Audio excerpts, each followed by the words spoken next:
Welcome to the Newsmakers Podcast. I'm Billy Hollowell, and this is a show where we go behind the headlines every day to bring you an interview with a pastor, entertainer, politician, or other notable news figure. And this is a show, again, it's daily, but it's based on our weekly TV show, which is also called Newsmakers. You can watch it on the CBN News channel and also on our YouTube page. And on this show, every day, we dive deep. It's a little more longer form with one of the people who you will often see on our Newsmakers show or across the CBN News platforms. On today's Newsmakers, Tasha Layton is known for her gospel-themed music, but the Christian singer's journey took some interesting twists and turns.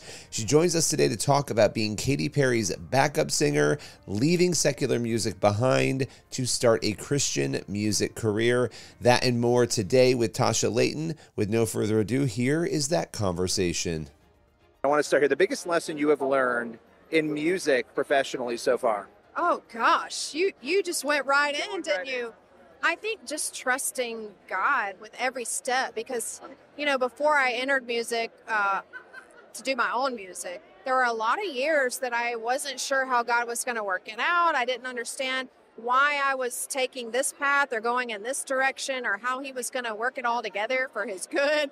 And then hindsight's 2020. Looking back, he was weaving that beautifully, but I didn't understand that. And I think that's true at any phase of our lives, is trusting him, knowing that he's got it, and he is essentially carving the way if you are surrendering to him. And I think even now with what I'm doing, it's easy to get burned out. It's easy to let someone else try to tell you who you are. I mean, we face the same challenges as artists that anybody else does. And so it's that continual lesson of trust. Yeah, and you toured with Katy Perry for years. I mean, your background is so interesting to me, leading worship at your church, working in that secular world. And then, you could have taken a path. You could have gone the secular route, or you could have gone the Christian route. What was it for you? Because I know there were a lot of big decisions that had to be made that led you to say, no, I'm going to listen to that voice this time. Well, what's interesting about it is I was offered a deal on I hate to use this term, but the secular side. And I felt so firmly that it wasn't what I was called to do. And there were compromises in that world for those of us who haven't been in that arena or that space. It is a lot harder than people think. And I just knew that I wanted to connect people to God with my music, with my actions, with my team, with my integrity.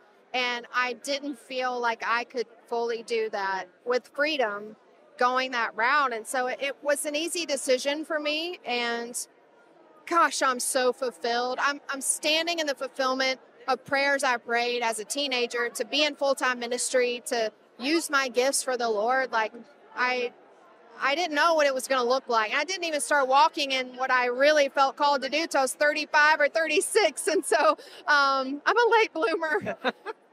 But, I'd already had a career. I'd already done the cool, famous venues, the cool private plane thing. I'd already done all that. And there's a reason Paul says you can gain the world and lose your soul.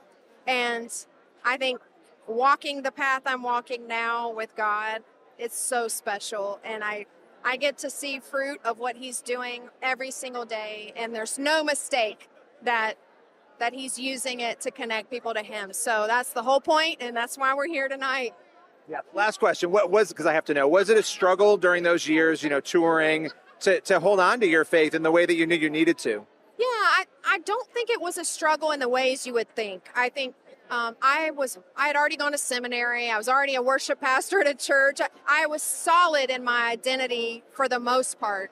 I think what was hard was being away from my community. When I was only in the U.S. a few weeks out of the year, most years I was with her. And so it was just hard to stay connected. I think that was the hardest part. I was one of two Christians on a 75-person tour. So I missed that community of faith.